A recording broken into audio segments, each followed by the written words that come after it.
30 years ago, if you had told people that this was what was going to happen, I don't know that this could have been the wildest dream. My name's Julie Hennrikus, and I'm the Executive Director of StageSource. You know, my history with StageSource is so interesting. I worked at the Next Move Theater a long time ago, 1985 or 1986, probably 1986. And our offices were on the 6th floor of the theater. And across the hall there was an office of this new organization called StageSource. And it was being run by this fabulous woman, Donna Summers. And they needed an administrative assistant. A friend of mine got the job. And then my job ended, the show I was working on closed, I moved around, and StageSource was looking for a part-time administrative assistant. So I got the job, and I worked with Donna for a while. I'm not sure how long, but you know, a good amount of time. Filing headshots, so for people who remember the old days, everyone had 3 headshots and would put them into different files, and if somebody walked off with a headshot, it was really not good. I'd, on occasion, record the hotline so that people could call in.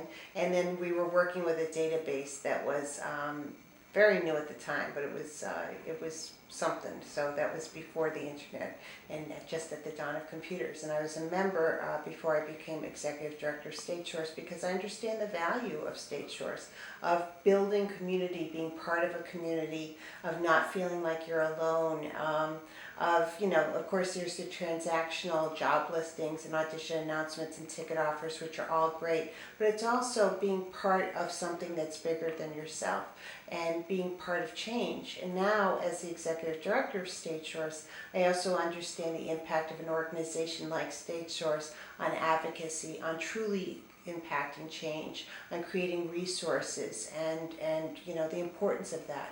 Boston and New England have an unbelievably strong theater community, and I do think that the history of StageSource, which is long and predates me by 25 years, is a great part of why there's such a strong community here.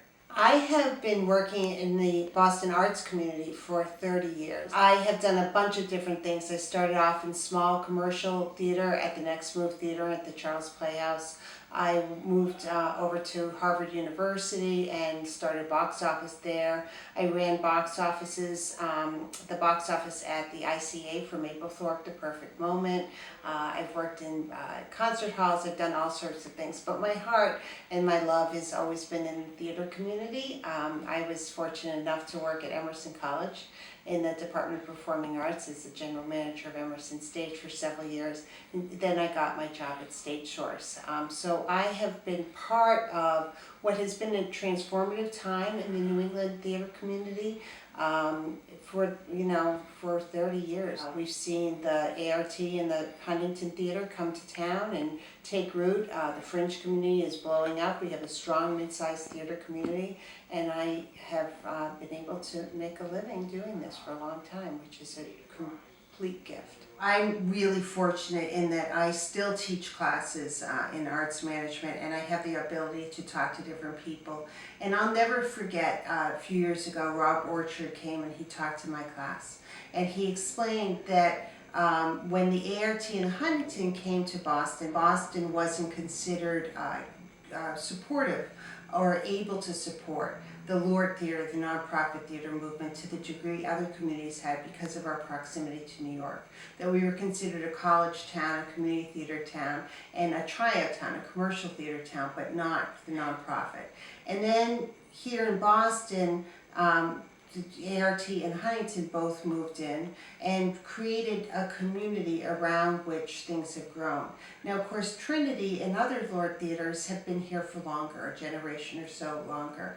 But what has happened in the past 30 years is that the branches and the web of connectedness of the community has spread throughout New England. Our artists keep moving around. They go where the work is. They go and work with people they want to work with. They go to the Berkshires in the summer or down the Cape. They go from Providence to Boston up to Portland. They go all throughout New England because you can, because you're such a strong community.